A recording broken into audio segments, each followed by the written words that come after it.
ubundi biterwa n'iki kugira ngo umugore ageze ku rwego adashobora kwizera umugabo we ku buryo niyo bagira no mu gikorwa cyo gutera akabariro bidashobora kugenda neza?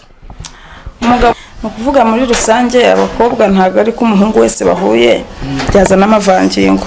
Hari uwo mushobora guhura ukabona ko kuri we wamukunze bigatuma wirekura muri wowe. Hari n'uwo muhura bitewe n'icyo ushaka, ushobora kumushaka y'imitungo cyangwa buri kimwe, kandi muri sex ibyo ngibyo ntabwo bijya bikora. Hari igihe ushobora kumureba bitewe n'uko utamwishimiye muri wowe ufite icyo umushakaho, amavangingo ntaboneka kuko nta santima umufitiye. naho ubundi nta mukobwa udafite amavangingo. Ibyo bavuga by'imye nabyo hari abatayica kuko muri iyi minsi ntabwo bigezweho. Amavangingo ni ukuvuga kuza nuko umuntu ateye n'ubundi muri we. Icya kabiri kikaba n'umuntu nyine yisanzuyeho yumva ko amukunze 100%. Ntabwo ari ngombwa ko umukobwa agira santima kuri buri muntu wese warawe, ntabwo aba ari umuntu aba yarangiritse. Hari umutsuba waracitse gusa kuko ntabwo buri wese uje wese wajya wumva umwishimiye pe. Bishatse kuvuga ko umuntu ashobora kubikorana n'umuntu akunda gusa mu kugira ngo icyo gikorwa kigende neza? Oya, ntabwo bisaba kugira ngo wishimire uwo usanzwe wishimira. Biterwa nuko muri wowe uteye.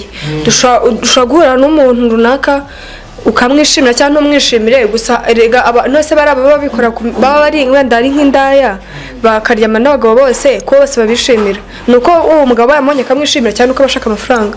Biterwa nyine nuko umuntu muri wowe uteye. Iyo usanzwe ugira ayo mavangingo igihe cyose araza, ntabwo bisa kugira ngo wishimire umuntu, ahubwo bisa kugira ngo wa undi muri kumwe ese arabizi azi ibyo akora. Yego, ntabwo bisa kugira ngo umuntu ari kuri amavangingo yo kuri akari kumwe n'umuntu yishimiye gusa. Bisa kugira nyine wirekure mu gikorwa cyacyo cyose urimo. Muri make ninde ugira uruhare runini muri icyo gikorwa? N'umugabo, kuko umugabo n'utuma amavangingo y'umugore azi. Gusa n'umugore abigiramo uruhare, ntabwo yabiharira umugabo. Byose ngo hari umugabo bikore, nawe ugomba kumufasha kuko erega baba bagomba gufashanya kugira ngo icyo gikorwa kigende neza. Tubwi uruhare umugabo agira rwa mbere rwibanze ku buryo abantu bahera bakavuga ati uru ni rwo ruhare, iyi niyo ngingo ya mbere umuntu yibanda ibimeze iti. Nyine biba bisaba kugira ngo umugabo amenye icyo ari gukora. Yego, icyamuzanye kimenye, akore ibya nyine akore ibye nk'umugabo bakwiye gukora. Icyo kintu rwose ndumva ari icy'ingenzi cyane, ariko tudatinze rwose reka dutange inama. Niye nama wagira abantu Aline? Inama nagira abantu, abagore bashinze urugo, inama nabagira no kwizera abagabo babo, kuko iyo utamwizeye aravuga ati kuko umugore wanjye atanyizeye kwanjye ahantu runaka niyeranje kuko n'ubundi nta cyizeramo. Inama nagira abadukurikiye cyangwa igitsina gore bagenzi banjye no kwizera abagabo babo kugira ngo urugo rwabo ruzarame. Ubundi biterwa n'iki kugira ngo umugore ageze ku rwego adashobora kwizera umugabo we ku buryo niyo bagira no mu gikorwa cyo gutera akabariro bidashobora kugenda neza? Umugabo ni ukuvuga aragiye akazi kamubana kenshi, umugore we yamuhamagara agasanga yatinze kuyifata, umugore akavuga ati buriya afite umugore bari kumwe wundi utari njye, uri gutuma adafata fone, akimajina ibyo ku buryo umugabo ataha agasanga umugore yarakaye, amatama yenda kumeneka, bagera mu buriri wapi ntamukoreho ntamwiteze kubera ko yarakaye muri we. Gufuza buryo bifite aho bishobora kugira imibanire mibi hagati y'abashakanye bikaba byatuma abantu no mu gikorwa cyo gutera akabariro bitagenda neza? Yego, bifite aho bihurire, kuko urumva niba wenda tuvuge umugabo wawe yagiye ku kazi, wenda tuvuge yakora muri office cyangwa n'umushoferi, telefone yayihamagaye wenda atwaye imodoka yanze kuyifata kugira ngo batamwandikira, wampamagara inshuro mbere inshuro kabiri ntabwo ari gufata telefone, ugatangira ukavuga ati n'ubundi niko asanzwe, ubwo yagiye mu bagore yagiye kunshi inyuma, yataga atasanga warakaye nyamara atazi icyatumye urakara ubwo kuko ntabwo mwirirwanye. Yagusize neza, wagiye ubizi neza ko agiye mu kazi, ntiyarazi ko ushobora gutekereza ko yaguca inyuma, kandi koko nawe muri we muri mind yiwe ntabwo atekereza guca inyuma, ahubwo we kwa yamyumvire ikurimo yo kumva ko umugabo wawe niba afite telefone bari kumwe n'abandi bagore, bigatuma ataha warakaye, bigatuma umutera umugongo, mutisanga mwembi mu gikorwa runaka cyo kubaka urugo. Bishatse ko gufuha bishobora gutuma rwose igikorwa cyo gutera akabariro kigenda nabi ku rwego rukabije. None urugero, hari abantu hanze bafite ikibazo cyo gufuha cyane pe, benshi cyane. mu by'ukuri mu bantu bubatse ingo niye nama mwabagira n'ababiteganya kuko hari n'abantu baba bagiteretana ari abasheri n'abashushu ariko icyo kibazo kirashobora kuba cyababaho niye nama mwabagira muri make njyewe uko mbyumva aho urugo ruva rukagera cya mbere ni icyizere kandi burya niyo wafata umugabo wawe yaguciye inyuma ntabwo ugomba kurakara kuko akenshi abagabo bose babaye abasambanyi.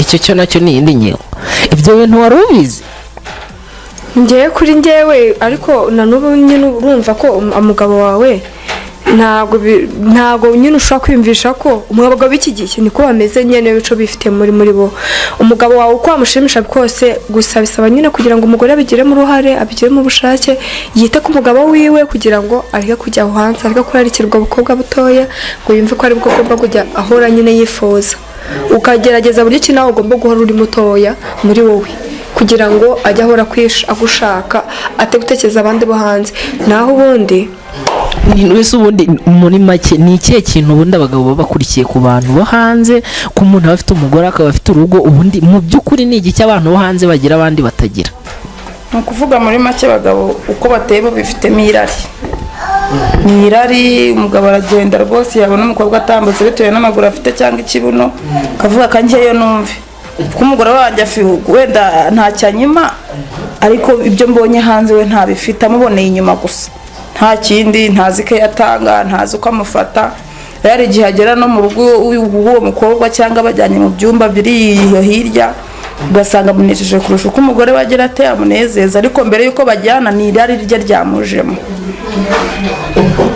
Bishatse kuvanga abantu bose ikintu kimaje kubaganza ni irari ntago ari kuvuga ko baba hari icyo babuze mu rugo rwabo ntacyo baba babuze gusa akenshi abagabo benshi baca abagore babo inyuma ni kwa kundi nyine umugore wenda aba yubatse abana n'umugabo wiwe gusa akenshi ugasanga umugore ntiyitaho nawe ubwe umugore wenda tuvuge afite uruhinja kugira uruhinja ntabwo bivuze kutita ku mugabo wawe urumva hari igihe usanga umupira wiwe amashereka yuzuyeho nawe ubwe ntiyitayeho ntiyoze ngo yigirire iyo suku wa mugabo we yataha akavuga ati nyamara nahuye n'akana gakeya gasa neza gatoya akavuga ati ni gute nasagure mu mucecuru usa gutya hari utundi twara ku mpande dusa neza urumva ni ibintu bitumvikana niba uri umugore uvuga ati ndi umugore mu rugo ni gute wumva ko yose utayigirira ngo umugabo wawe ajye ahora buri gihe akwifuza aho kujya yifuza abo hanze ukavuga ati niba ari kwita ku mwana umwana ntabwo kugusa neza ntabwo bizi kutita ku mwana ushobora kwita ku mwana nawe ugasa neza